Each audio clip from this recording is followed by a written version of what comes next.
Mis hermanos, una vez más estamos acá, volviendo al estudio acerca del Evangelio de Marcos. Vamos, por favor, a ir a nuestras Biblias, a Marcos, capítulo 9. Vamos a leer allí 10 versículos que son los que contienen lo que vamos a estar exponiendo hoy. Dice Marcos capítulo 9, también les dijo, de cierto os digo que hay algunos de los que están aquí que no gustarán la muerte hasta que hayan visto el reino de Dios venido con poder. 6 días después Jesús tomó a Pedro, a Jacobo y a Juan y los llevó aparte solos a un monte alto y se transfiguró delante de ellos. Y sus vestidos se volvieron resplandecientes, muy blancos como la nieve, tanto que ningún lavador de la tierra los puede hacer tan blancos. Y les apareció Elías con Moisés, y hablaban con Jesús. Entonces Pedro dijo a Jesús: Maestro, bueno es para nosotros que estemos aquí, y hagamos 3 enramadas, una para ti, otra para Moisés y otra para Elías. Porque no sabía lo que hablaba, pues estaban espantados. Entonces vino una nube que les hizo sombra, y desde la nube una voz que decía: Este es mi Hijo amado, a él oíd. Y luego cuando miraron, no vieron más a nadie consigo, sino a Jesús solo. Y descendiendo ellos del monte, les mandó que a nadie dijesen lo que habían visto, sino cuando el Hijo del Hombre hubiese resucitado de los muertos. Y guardaron la palabra entre sí, discutiendo qué sería aquello de resucitar de los muertos. Amén. Señor, Padre Celestial, amante Salvador, que te humanaste para venir a salvarnos, venimos a ti humildemente para pedir que tú nos sostengas con tu palabra, cual alimento que sostiene, que vitaliza, pero también cual medicina que sana, cual consuelo que es aplicado a nuestras almas. Señor, haz tu obra por medio de tu palabra, que tu Santo Espíritu se glorifique en nosotros en este día. En Jesucristo. Amén. La transfiguración de Jesús, eso es lo que vamos nosotros a considerar en esta ocasión. El libro de Marcos lo hemos ido avanzando poco a poco, ¿verdad? Deteniéndonos por momento para tratar otros asuntos, otros temas también de importancia. Y hoy estamos de vuelta aquí en el capítulo 9. ¿Cómo desearía que nosotros pudiésemos tener en nuestra mente el pasaje? Como que va fluyendo de mejor manera cuando uno tiene en la mente el pasaje y lo recuerda y sabe de qué está hablando el que habla, el predicador. Hermanos, a manera de introducción les digo esto: en la vida hay eventos que nos marcan. En la vida hay eventos que nunca los podemos olvidar, siempre estarán presentes en nuestra mente, como que se sellan en nuestro recuerdo. Tuvimos la oportunidad nosotros, los mayorcitos, de ver el huracán George. Otros pudieron sobrevivir en el terremoto de Haití en el 2010. Otros pudieron presenciar la Torre Gemela cuando se desplomaban. Y difícilmente estas personas podrán borrar de sus mentes lo que vieron.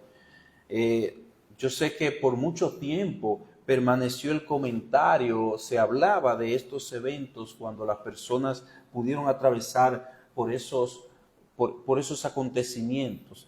Y no es que tiene que ser siempre lo negativo lo que nos marque. Puede ser algo positivo, pero hay eventos que dejan huella en nuestra vida.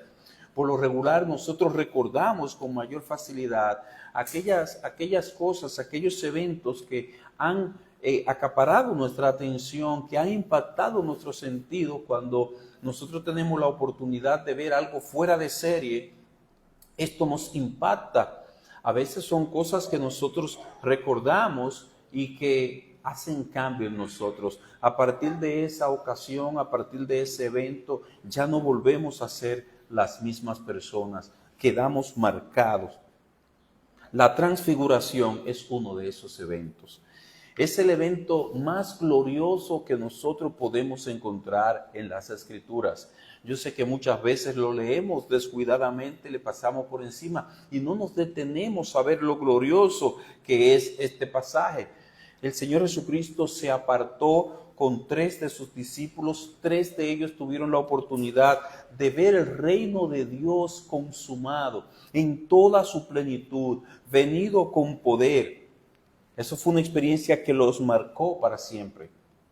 Juan, Pedro lo mencionan años después en sus cartas. Dejaron de ver al Maestro como lo habían visto durante 30 años. Dejaron de ver, o durante el ministerio, durante 3 años. Dejaron de ver al Maestro como aquel hombre débil, humanado, aquella persona que se dedicaba a hacer trabajos de carpintería. Dejaron de ver al Maestro para ahora verle en la gloria de su Padre.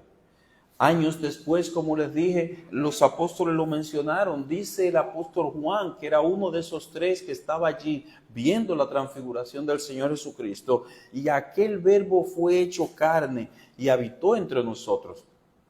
Y vimos su gloria, gloria como el unigénito del Padre. Juan capítulo 1, versículo 14. Eso narra Juan. Vimos su gloria, gloria como del unigénito del Padre.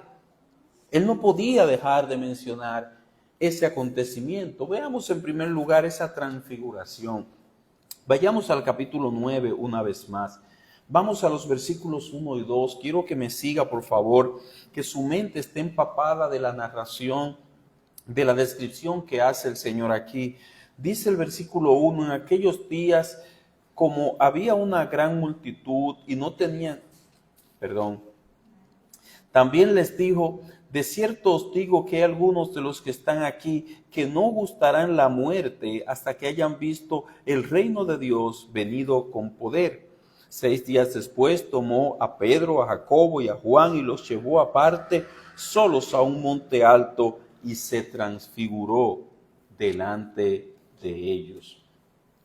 Recordemos, hermanos, que el Señor Jesucristo en el capítulo pasado había venido hablándoles a ellos de lo que habíamos llamado el costo de seguir a Cristo. Había estado hablándole a los discípulos y a la gente de la necesidad de que todo aquel que quisiera seguirle debía de negarse a sí mismo, tomar su cruz para poder seguirle. Capítulo 8, verso 34. Él les estaba hablando del sacrificio que demanda el discipulado. Él les estaba hablando de, en realidad, lo que conlleva seguir a Cristo. El sacrificio que conlleva, la negación que esto trae.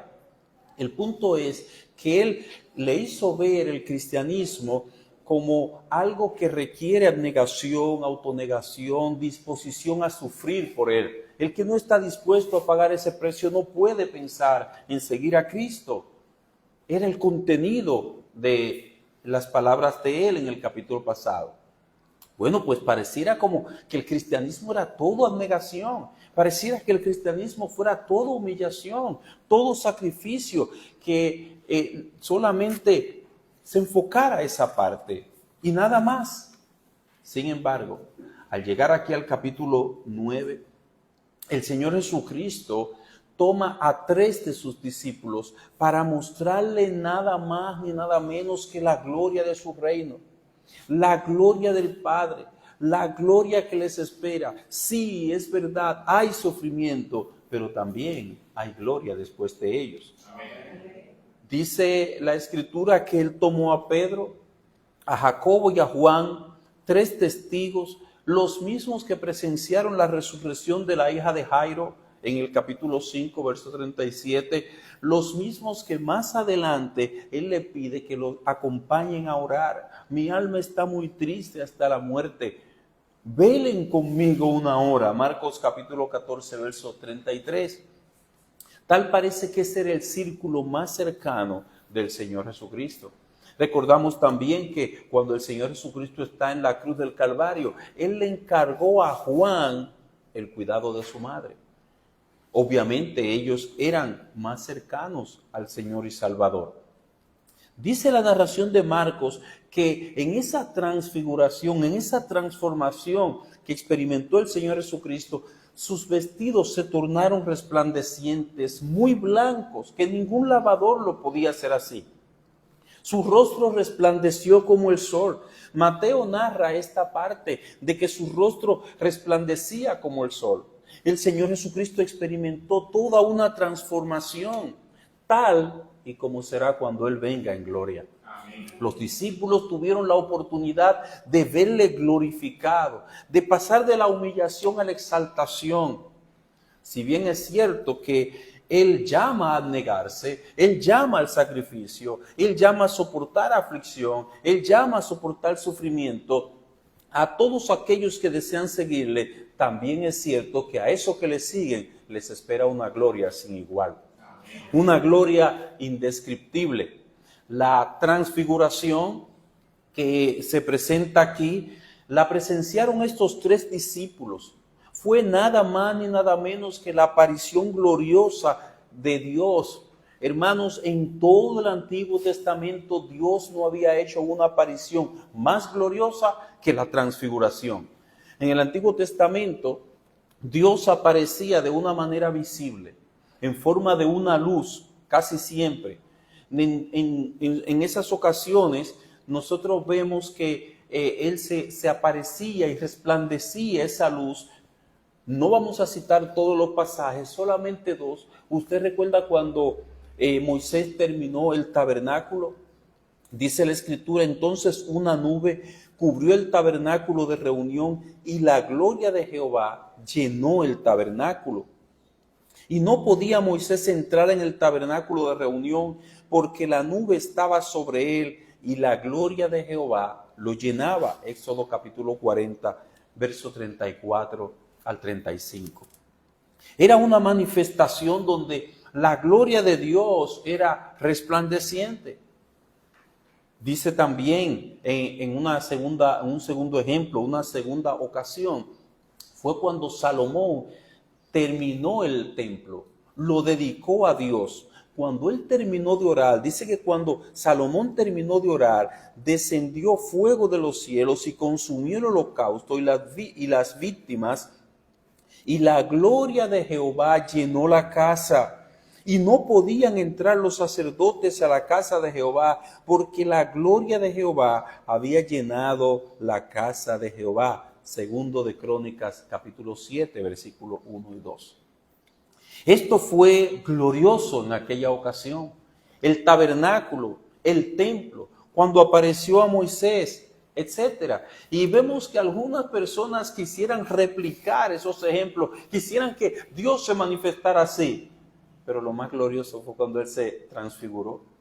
Y lo tenemos en el Nuevo Testamento.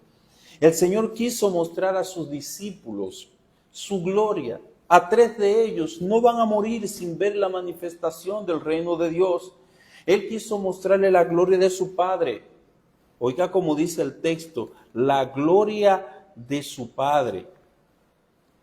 Dicen, no gustarán la muerte hasta que haya venido el reino de Dios.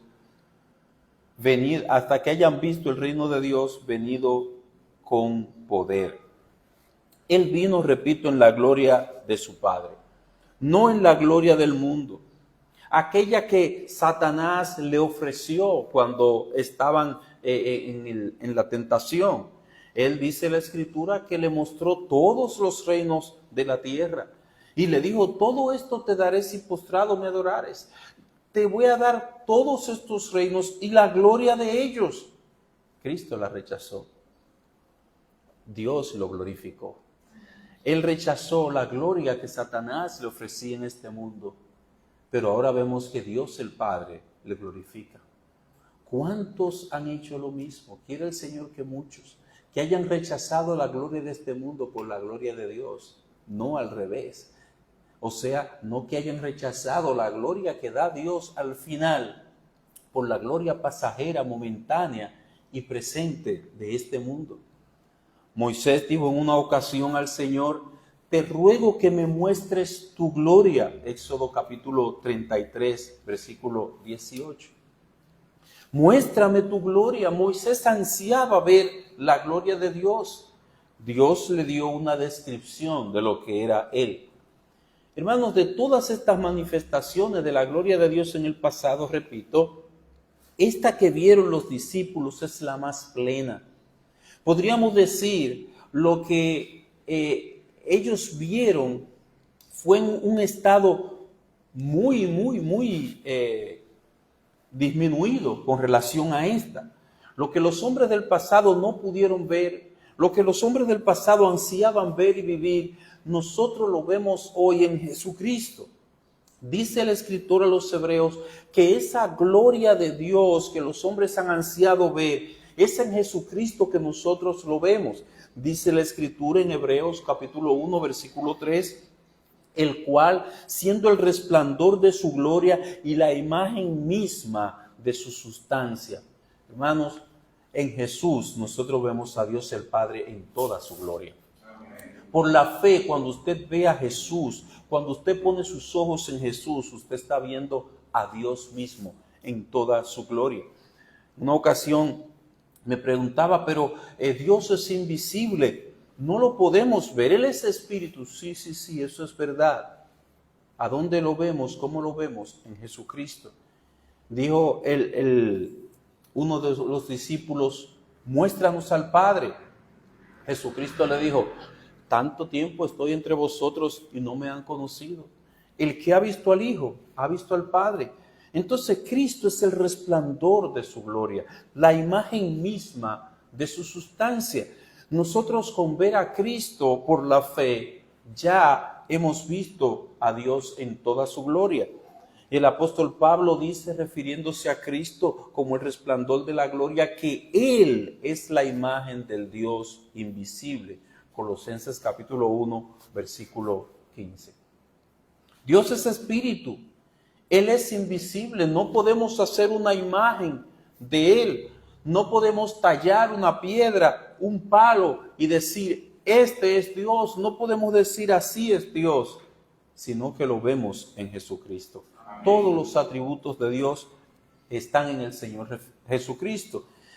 Entonces, hermanos, Jesucristo, en Él vemos al Dios hecho carne. Y no solo eso, sino que ahora, en esta ocasión, en la transfiguración, le vemos glorificado, no humillado. Le vemos tal cual Él va a venir en su segunda venida, lleno de gloria. Dice la Escritura que Él anticipaba en Mateo 25, versículo 31, diciendo, cuando el Hijo del Hombre venga en su gloria y todos los santos ángeles con Él, entonces se sentará en su trono de gloria. Gloria, gloria, gloria. Cuando venga en su gloria, los ángeles con Él, se sentará en su trono de gloria. Cristo vendrá por segunda vez, ya no en humillación, sino de una manera gloriosa, exaltada. Él vendrá, Él lo ha prometido, pero los discípulos aquí estaban viendo un anticipo.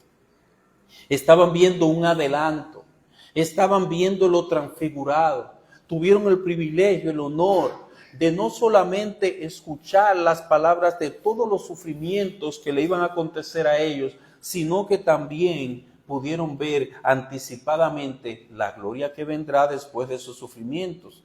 Como el Señor Jesucristo le dijo a Tomás, una vez más citamos, el que ha visto al Hijo, ha visto al Padre. En la persona de Cristo, nosotros vemos al Padre y estos tres discípulos le ven glorificado. Repito, ya no en su estado de humildad, de humillación, ya no con la apariencia de un judío cualquiera, de un carpintero, sino en gloria como Rey, en poder, como le veremos en su segunda venida y todo ojo le verá. Pero qué alentador, hermanos, es que nuestra fe esté puesta en esto. Qué alentador es para nuestra fe ver que después del sufrimiento nos espera estar con Cristo en gloria. Todos vamos a sufrir aquí. En el mundo vamos a tener aflicción. Y la aflicción no es solo para los cristianos, es para todos, para creyentes y no creyentes. Eso lo dice Job, así como las chispas se levantan en el aire, así el hombre nace para la aflicción. Eso es verdad. Pero los que están en Cristo van a resucitar con Él en gloria. Los que están en Cristo verán la gloria de Dios. Los que están en Cristo verán al Cristo glorificado y estarán con Él para siempre. Ese es nuestro consuelo, hermanos. Si una persona o si a una persona solo se le habla de dificultades, de todas las vicisitudes que va a enfrentar en la vida, de la cruz que tiene que llevar, de cómo tiene que negarse a sí mismo, lo más probable es que ve el cristianismo como algo que no es motivo de gozo, como algo que no motiva. Sin embargo, cuando nosotros contemplamos la gloria que nos espera al lado de Jesús, no una gloria pasajera como la que ofrecen los aplausos del mundo, la aceptación del mundo, los logros mundanos, sino una gloria al lado de Jesús, la gloria del Padre. Nuestra alma allí experimentará gozo. Y ese gozo nos hace ver el sufrimiento como dos cosas que no se pueden comparar la una con la otra. Dice Romanos capítulo 8, verso 18, que la gloria que venidera, la gloria que nos espera, no se puede comparar con los sufrimientos que atravesamos aquí en esta vida. Entonces, la transfiguración es un anticipo de lo que tendremos con Cristo cuando Él venga la segunda vez. Hermanos, veamos el versículo 4. Dice el verso 4, sus discípulos le respondieron. Es que en la Biblia que yo estudio, tiene una configuración diferente a esta. Dice el verso 4, y les apareció Elías con Moisés, que hablaban con Jesús. Elías, Moisés aparecen allí. Cuando Cristo se transfigura, aparecen dos personajes. Elías con Moisés, que hablaban con él. Dice Lucas que el contenido de esa conversación era su partida, que iba Jesús a cumplir en Jerusalén. Lucas capítulo 9, verso 31. Elías y Moisés aparecieron con cuerpos visibles, con cuerpos gloriosos, cuerpos transformados, como lo vamos a tener nosotros. Dios hizo, vamos a decir así, para que ellos pudieran tener ese anticipo, un adelanto con Elías y con Moisés. Los discípulos lo pudieron reconocer, no porque eran contemporáneos, sino tal vez por las descripciones que habían hecho tradicionalmente de generación en generación el pueblo de Israel. Era imposible que le conocieran físicamente. Ya Moisés tenía 1480 años de haber partido, de haber muerto. Elías tenía más de 900 años que Dios se lo había llevado en un carro de fuego, en un torbellino. Pero lo importante es que Pedro, Jacobo y Juan ahora los ven y los ven vivos. Están conversando con el Salvador, están conversando con Jesús. Hermanos, esto nos habla de que todos aquellos que murieron en Cristo están con Él, viven, no han muerto. Dios no es Dios de muertos, ellos viven con Jesús. Y esto debe de ser un atractivo para todos aquellos que no están en Cristo, porque ellos no pueden contar con esa esperanza, no pueden contar con esa realidad. Es cierto que todos los muertos van a resucitar. Hay un día en que se tocará la trompeta y todos los muertos en todos los lugares cobrarán cuerpo para presentarse delante de Dios y dar cuenta. Unos para condenación eterna, otros para vida eterna. Unos darán cuenta de sus pecados y serán responsables de ellos. Otros recibirán las recompensas que Dios ha prometido por haber vivido en esta tierra para la gloria de Él. Sin embargo, la diferencia es que no importa el tiempo que haya ocurrido, los que mueren en Cristo van a resucitar para vida. No importa si hace mucho, si hace poco, allá estarán todos los que están con Cristo. Entre tanto, en lo que nosotros esperamos el tiempo, en lo que llega aquel día, ya ellos están con su Salvador. Ellos regresarán con Cristo cuando Él venga. Así como vieron a Jesús acompañado esta vez solamente de 2, le veremos acompañado de todos los que han partido con Él. Dice la Escritura, y les apareció Elías con Moisés, que hablaban con Jesús. Hermanos, qué bendición aguarda a los redimidos. Qué bendición gozamos en Cristo. Dice que hablaban con Jesús. O sea, tienen comunión con el Señor Jesucristo de una manera normal. Hablaban con Él aquí por medio de la oración.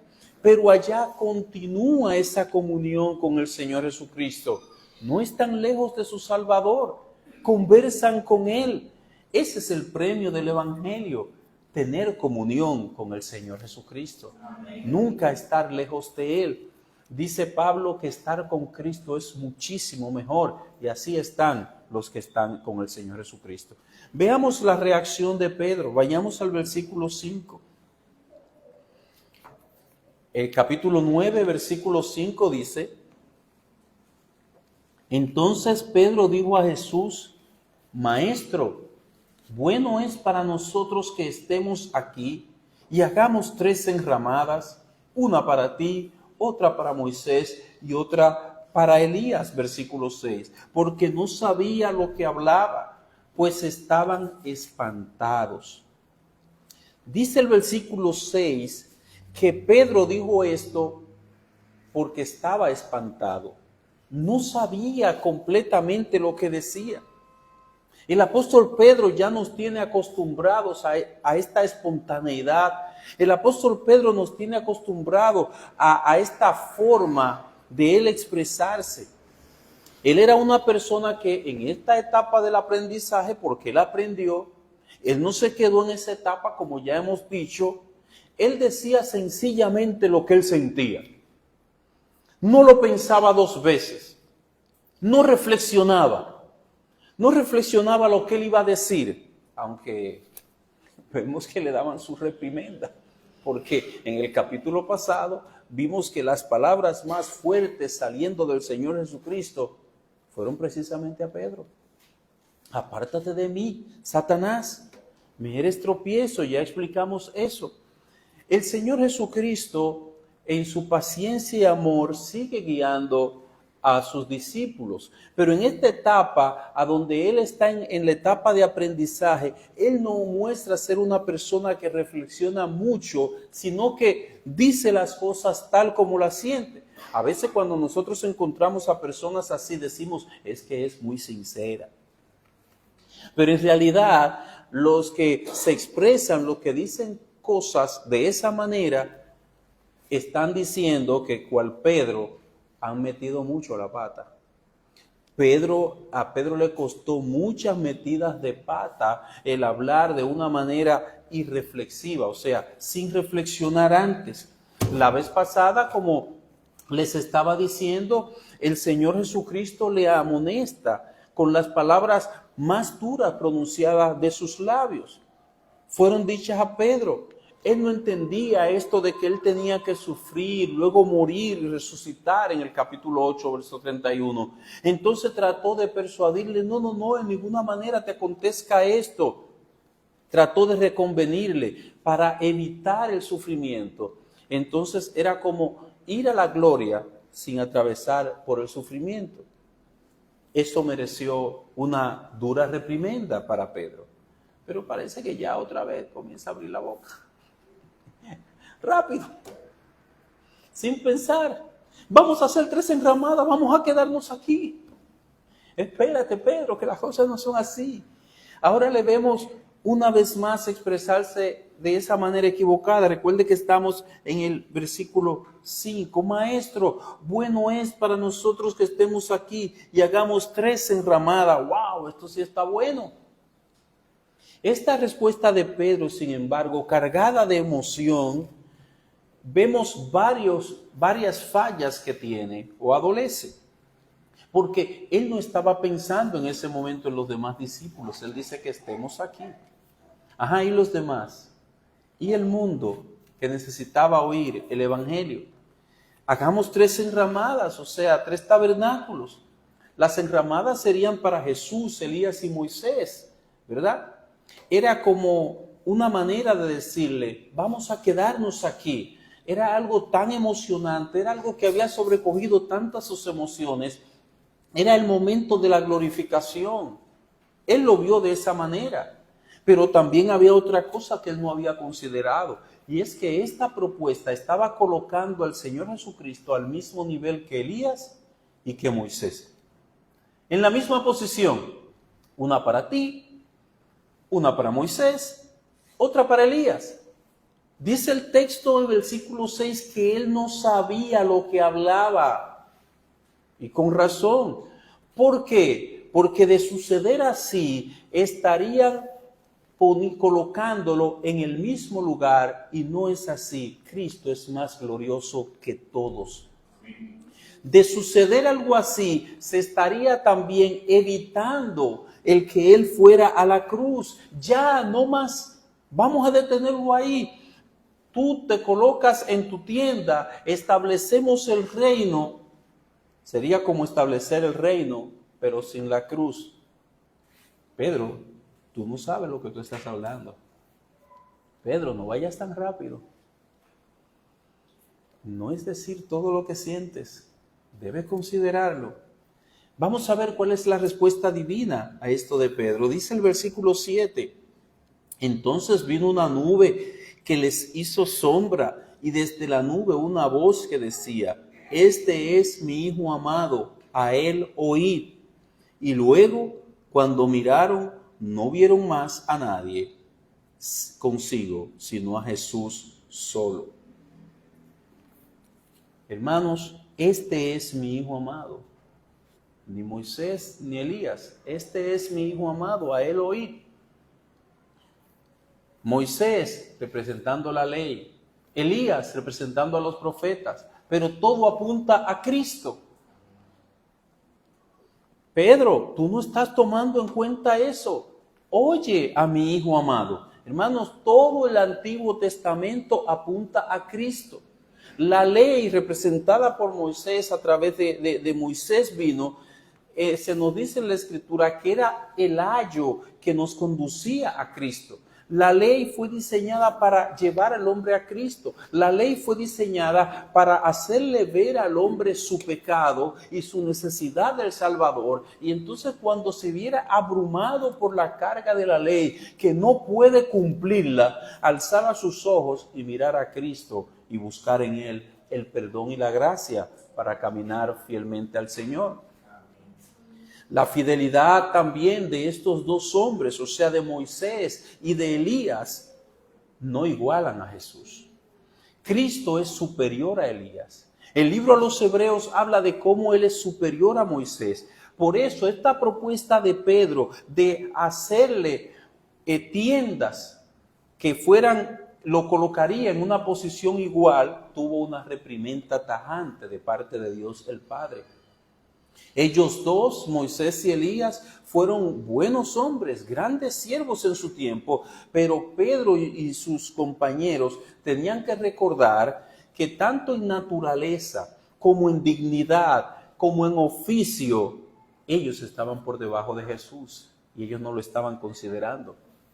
Hermanos, aún los mejores hombres no son más que meros hombres, pecadores perdonados.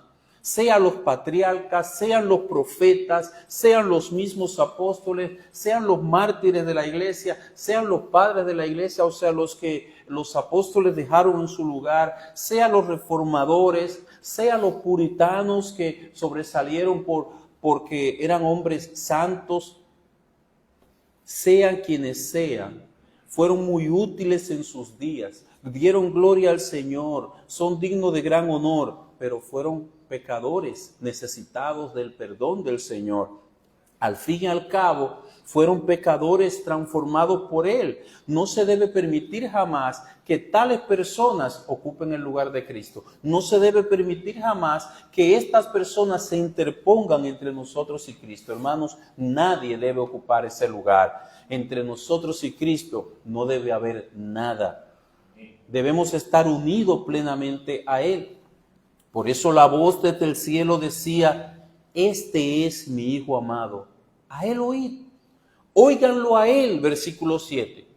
Nuestros oídos deben estar atentos a la voz de Cristo. Elías y Moisés cumplieron con fidelidad su papel, lo que Dios les asignó, pero Jesús es superior. Él es Dios, Dios encarnado, y nadie se le puede comparar a Él. Debemos oír a Cristo. Nuestros oídos deben estar pendientes a las directrices de Cristo y nadie más. ¿Qué dice Cristo para mi vida? ¿Cuál es la voluntad de Cristo? La dignidad de Cristo nunca será comparada con ningún hombre, con la de ningún hombre. Esta sugerencia tan espontánea, tan rápida de parte de Pedro, no fue alabada, sino reprendida. Dejaba de lado demasiadas cosas, dejaba de lado demasiadas verdades. Aunque no podemos dejar, ignorar el ánimo, el consuelo que pueden proporcionar una visión como esta de la gloria de Dios al verdadero creyente, debemos mirar en esa gloria que en nosotros ha de manifestarse, debemos mirar lo que eso produjo en los discípulos. Fue un breve momento, no fue un momento extenso. Fue una breve visión, unos pocos minutos, hermanos, y eso fue suficiente para hacer arder el corazón, para emocionar el corazón de esos 3 discípulos. Además, solo los redimidos de Dios aparecieron allí.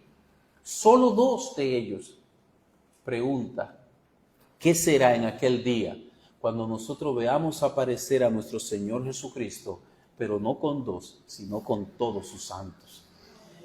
Si este breve momento donde 3 de los discípulos pudieron ver a Jesús y en ese corto tiempo sus corazones se llenaron de emoción, se llenaron de regocijo, si solamente viendo a 2 de los redimidos aconteció eso, ¿qué será cuando estemos para siempre con Él?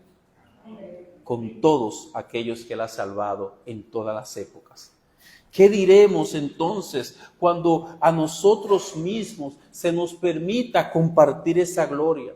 Cuando a nosotros mismos se nos permita unirnos a la compañía de los redimidos y sentir lo que estos 3 discípulos sintieron. Sentir que no saldremos más del gozo de nuestro Señor. ¿Cómo será? Hay una canción que dice, ¿qué haré? Cuando te vea, ¿qué haré? Realmente será un momento glorioso. Esta es una pregunta que nadie la puede responder a plenitud. Sin embargo, todos vamos a estar de acuerdo, todos estaremos de acuerdo con Pedro en esto. Bueno es para nosotros que estemos aquí. Bueno es para nosotros que estemos con Cristo. Bueno es para nosotros que estemos disfrutando de su presencia. Bueno es que estemos en comunión eterna con Él.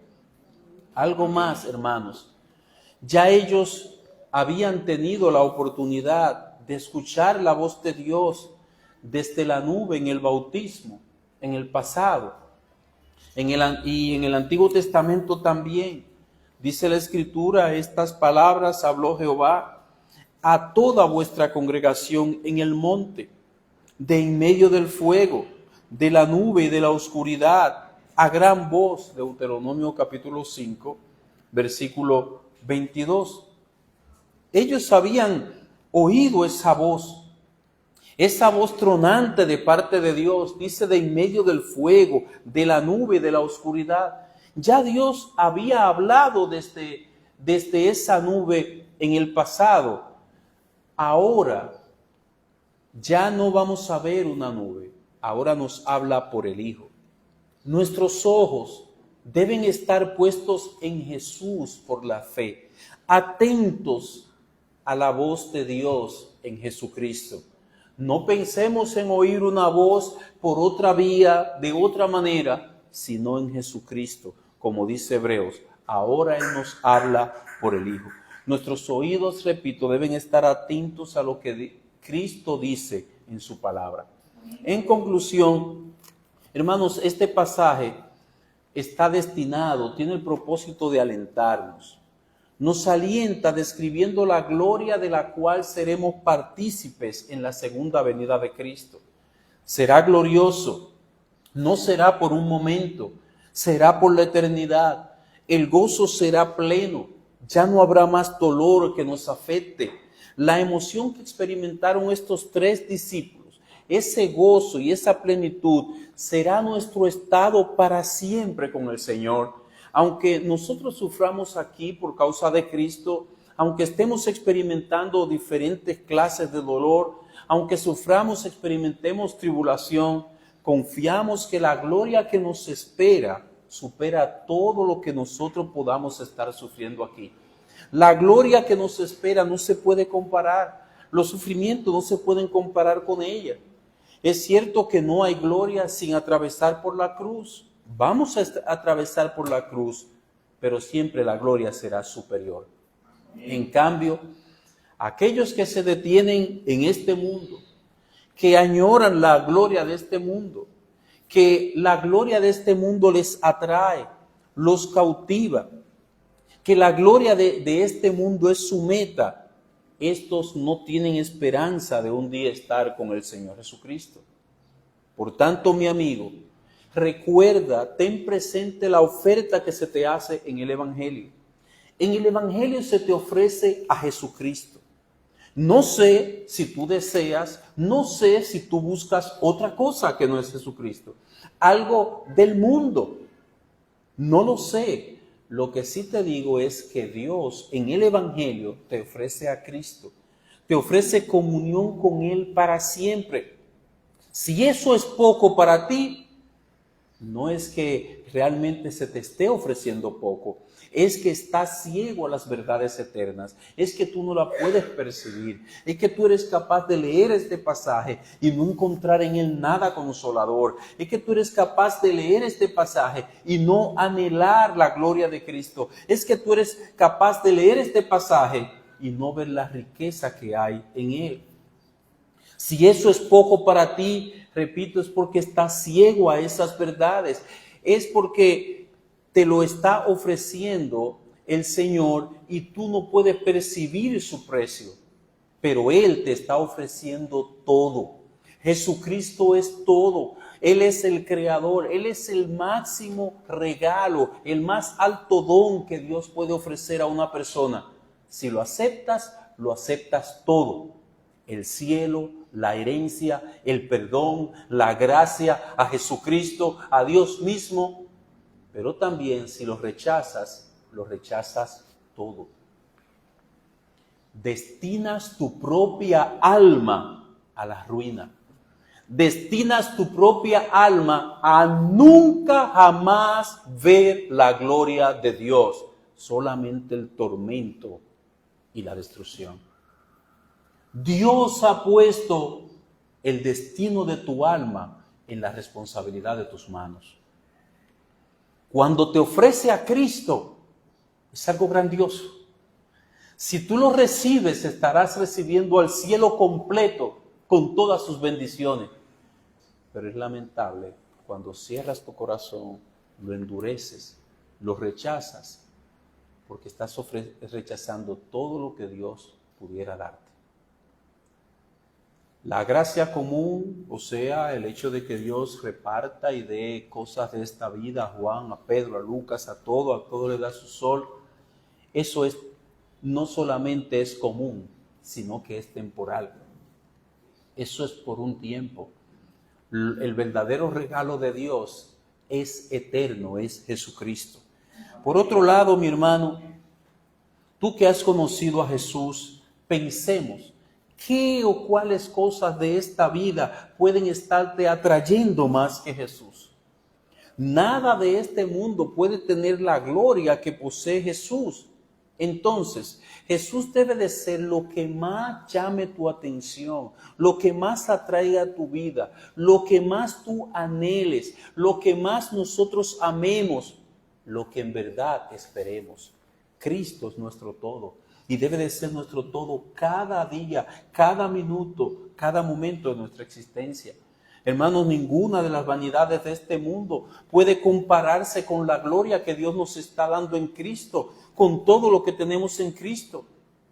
¿Sabe usted por qué cristianos están entretenidos con la basura de este mundo? ¿Sabe usted por qué ellos se ven atraídos a este mundo? Porque no se han puesto a contemplar en las Escrituras la gloria del Señor Jesucristo. Si se ponen a contemplar lo que Pedro, Jacobo y Juan vieron, dirán, pero lo que Dios me ofrece en Cristo es superior a la bagatela de este mundo, a la basura de este mundo, a las cosas pueriles, las cosas transitorias, las cosas que no duran, que no satisfacen de este mundo. Es de mucho a nada. La comparación es entre mucho y nada. Estos cristianos que están desvelados por las cosas de este mundo andan como aquellos que están buscando algo de valor, pero en el basurero. Aquí le llaman buzo. Están revisando los desperdicios, la basura, lo que han echado. ¿Sabe qué? El mismo Pablo dijo, las cosas más valiosas en el mundo han venido a ser basura en comparación con Cristo. ¿Qué son las cosas de esta vida para ti? O te voy a cambiar la pregunta. ¿Qué es Cristo para ti? ¿Lo estás valorando cada vez más en tu vida? ¿Estás cultivando con Él una comunión cercana? Mi amigo, ¿qué has considerado con respecto a Cristo? Yo sé que en 45, 50 minutos de predicación son muchos los pensamientos que tratan de distraernos, pero yo oro y espero en el Señor que la gloria de Cristo sea tan resplandeciente en tu corazón que eso sea lo que te atraiga. Eso sea lo que te cope, te arrope, te motive a tú cambiar todo lo que hay en este mundo por Cristo. Estarás cambiándolo por lo más valioso. Que el Señor te dé luz, que el Señor te dé gracia para verle a Él en toda su plenitud. Vamos a orar.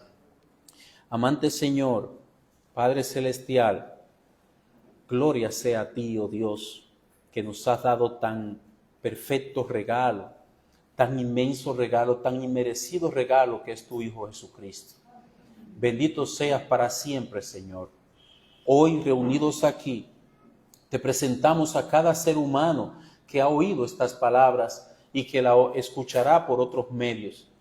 Señor, te lo presentamos para que en tu gracia, amor y bondad le hagas uno de los privilegiados de ver tu gloria, de ver a tu Hijo amado Jesucristo en toda su gloria para siempre. Bendito sea, Señor, que nos ha dado este privilegio a muchos de los que estamos aquí presentes hoy. Que cada uno pueda vivir para tu gloria, para tu honor. En Jesucristo. Amén.